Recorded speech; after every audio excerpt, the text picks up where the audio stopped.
जो एक खूबसूरत और रहस्यमयी महिला के बारे में है, जो कभी एक प्रसिद्ध नर्तकी हुआ करती थी। वह महिला सर्बिया में एक छोटे से गांव में रहती थी और अपनी नृत्य कला से सभी को मंत्रमुग्ध कर देती थी। वह हर रात अपने कमरे में अकेले नृत्य करती थी, जैसे किसी पुराने रहस्यमय रिवाज का पालन कर रही हो। एक दिन एक आदमी उस महिला को नृत्य करते हुए देखता है। वह उसकी सुंदरता और नृत्य के कायल हो जाता है और उसी रात उसे देखने के लिए वापस आता है। लेकिन जब वह महिला नृत्य करती है तो उसे महसूस होता है कि कुछ अजीब है।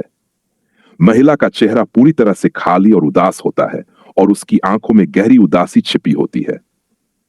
तभी वह आदमी महसूस करता है कि वह महिला जो नृत्य कर रही है असल में एक आत्मा है।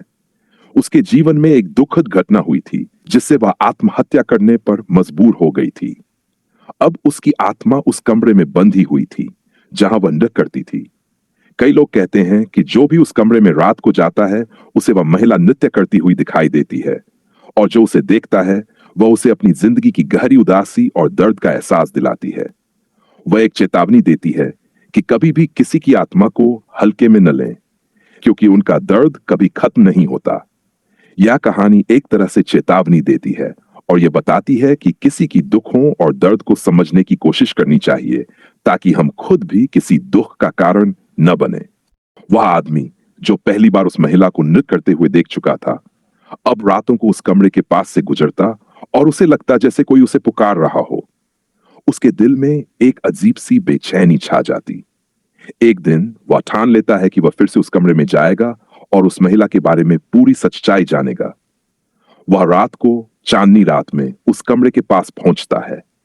जैसे ही वह दरवाजे तक पहुंचता है, दरवाजा खुद ही खुल जाता है। भीतर अंधेरा और ठंडी हवा का झोंका महसूस होता है।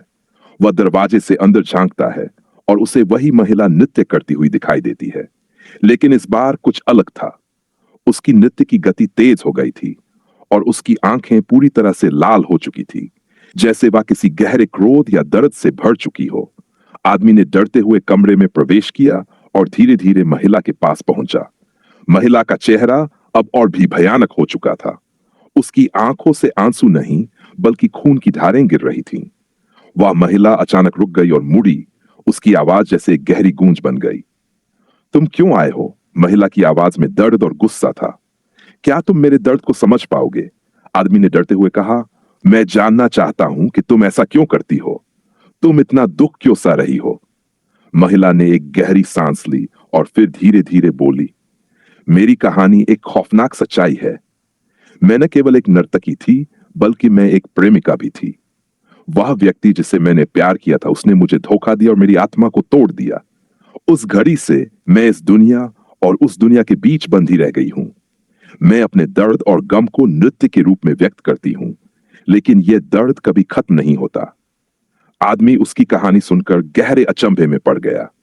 महिला ने उसे बताया कि अब वह हमेशा के लिए उस कमरे में फंसी रहेगी, क्योंकि उसने कभी किसी से मदद नहीं मांगी और अपनी आत्मा को किसी और के लिए नहीं छोड़ा। तभी वह महिला एक क्रूर हंसी हंसते हुए एक कदम और पीछे बढ़ी और कमरे का दरवाजा खुद बंद कर लिया। आदमी अंदर से बाहर नहीं जा सका। अब वह भी उस कमरे का हिस्सा बन गया जो हर रात उस महिला के साथ नृत्य करता था। वह अब जान चुका था कि कभी किसी के दुख और दर्द को हल्के में नहीं लेना चाहिए, क्योंकि कभी कभी हमें वह दर्द खुद महसूस करना पड़ता है। कहानी यहीं समाप्त होती है और ये एक चेतावनी है कि किसी के अतीत की पीड़ा और आत्मा के दर्द को बिना समझे न टटोलें, क्योंकि वह हमें भी अपने साथ खींच सकती है। कुछ समय बीत गया, लेकिन उस आदमी का नाम अब भी गांव में एक रहस्यमय कहानी के रूप में सुनाई देता था। लोग कहते थे कि रात के समय उस कमरे के पास से गुजरने वाले लोग अजीब आवाजें सुनते थे। एक लयबद्ध नृत्य की ध्वनियां, जैसे कोई नृत्य कर रहा हो, लेकिन साथ ही किसी का दर्द भी महसूस होता था। कभी कभी लोग उस कमरे के पास खड़े होकर महसूस करते कि कोई उन्हें देख रहा है, लेकिन जब वे मुड़ते तो वहां कोई नहीं होता। कई सालों बाद एक युवा लड़की, जिसे अपने दादी से यह कहानी सुनने का शौक था, उस गांव में आई। उसे हमेशा से रहस्यमयी कहानियां और आत्माओं के बारे में जानने का शौक था। उसने अपने दोस्तों से वह कहानी सुनी और ठान लिया कि वह उस कमरे में जाएगी और सत्य का पता लगाएगी। वह एक ठंडी रात, जब चांदनी रात थी, कमरे की ओर बढ़ी। उसका दिल तेजी से धड़क रहा था, लेकिन वह अपने उद्देश्य को लेकर दृढ़ थी।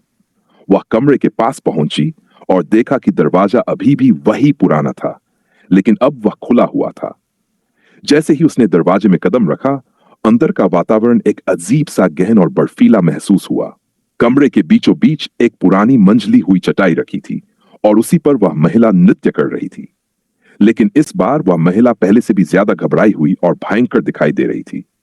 लड़की ने डरते हुए पूछा, तुम कौन हो और तुम क्यों इस कमरे में फंसी हुई हो? महिला ने धीमे से अपना नृत्य रोकते हुए लड़की की तरफ देखा। उसकी आंखों में वही घना दुख था। तुम यहां क्यों आई हो? उसने पूछा। क्या तुम मेरी आत्मा को शांति दे सकोगी? लड़की ने कातर स्वर में कहा, मैं तुम्हारी मदद करना चाहती हूं। तुम अपना दर्द क्यों नहीं छोड़ देती? क्या तुम्हें नहीं लगता कि तुम अब भी उस पीड़ा में बंधी हो?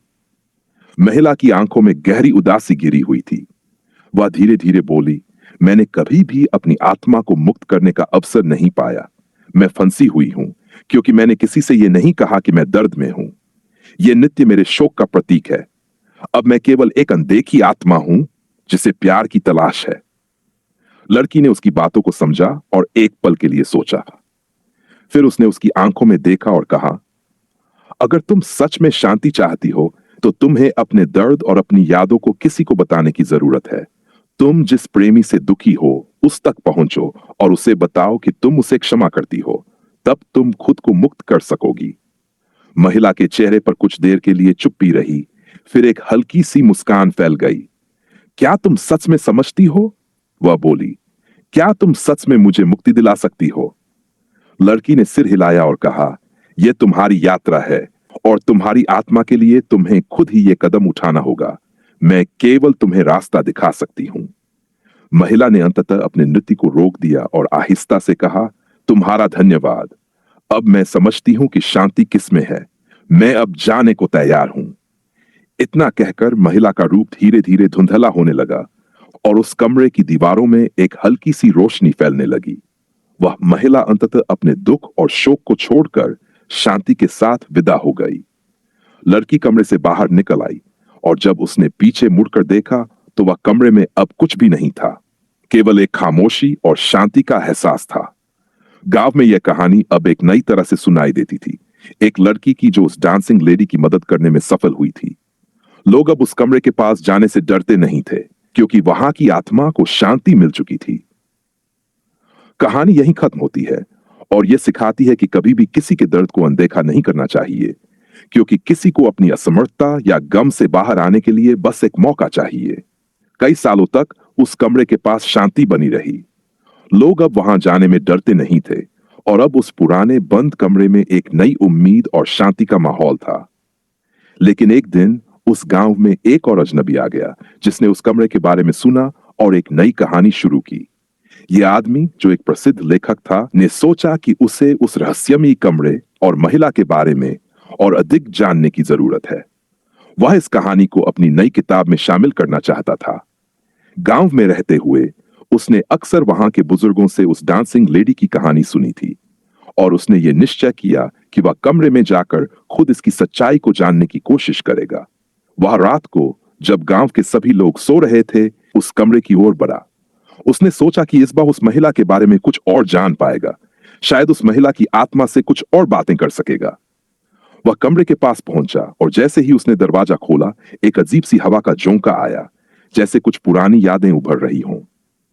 भीतर वही चटाई रखी थी, लेकिन इस बार कमरे में एक नई हवा थी, जैसे कुछ बदल चुका हो।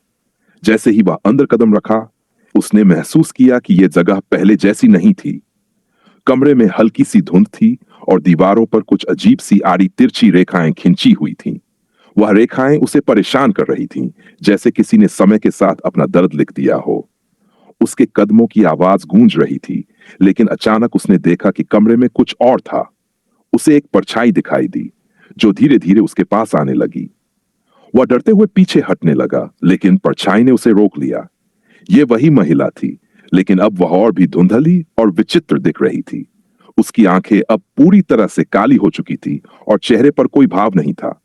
वह महिला अब शांत थी, जैसे किसी गहरी सोच में खोई हुई हो। आदमी ने धीमे से पूछा, क्या तुम मुझे पहचानती हो? मैं तुम्हारी कहानी लिखना चाहता हूं। महिला ने एक लंबे समय बाद धीमे से उत्तर दिया, तुम लोग कभी नहीं समझ पाए कि मेरा दर्द क्या था।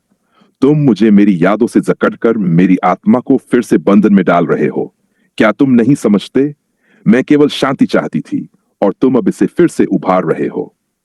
उसकी आवाज में गहरी पीड़ा और घृणा थी और आदमी ने महसूस किया कि उसकी लिखने की इच्छाएं अब पूरी तरह से बल चुकी थीं।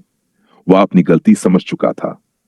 मैंने तुमसे अधिक जानने की कोशिश की, वह कहने लगा, लेकिन अब मुझे समझ आया कि कभी-कभी किसी के व्यक्तिगत दर्द और संघर्ष को उभारने का हक नहीं होता। मैं तुम्हारी कहानी को बिना खींचे छोड़ दूंगा। महिला ने अपनी आंखों में हल्की सी राहत महसूस की और धीरे धीरे कहा, तुमने सही किया। तुमने मेरी कहानी को खींचने के बजाय मेरी शांति का सम्मान किया। अब तुम जा सकते हो। अचानक कमरे में एक सफेद रोशनी छाई और महिला की परछाई धीरे धीरे धुंध में गायब हो गई। कमरे का वातावरण पूरी तरह से बदल चुका था। अब वहां शांति और स्थिरता का एहसास था। आदमी ने धीरे धीरे कमरे से बाहर कदम रखा और जब उसने पीछे मुड़कर देखा तो उसे महसूस हुआ कि महिला की आत्मा अब मुक्त हो चुकी थी। कुछ समय बाद उस लेखक ने अपनी किताब लिखी, लेकिन उसने डांसिंग लेडी की कहानी को बस एक छोटे से अध्याय के रूप में लिखा, जहां उसने बताया कि कभी-कभी हमें किसी के दुखों को केवल सुनना चाहिए और उन्हें समझने का प्रयास करना चाहिए, न कि उनका शोषण या उभारने की कोशिश करनी चाहिए। उस लेखक ने यह सिखाया कि हर आत्मा अपनी शांति चाहती है और हमें उनकी यात्रा और उनके दर्द का सम्मान करना चाहिए ताकि हम अपनी भी शांति पा सकें। कहानी यही खत्म होती है और यह हमें बताती है कि कभी-कभी हमें रहस्य की खोज में जाने से पहले यह समझना चाहिए कि कुछ बातें जानने के बजाय उन्हें छोड़ देना अधिक महत्वपूर्ण होता है।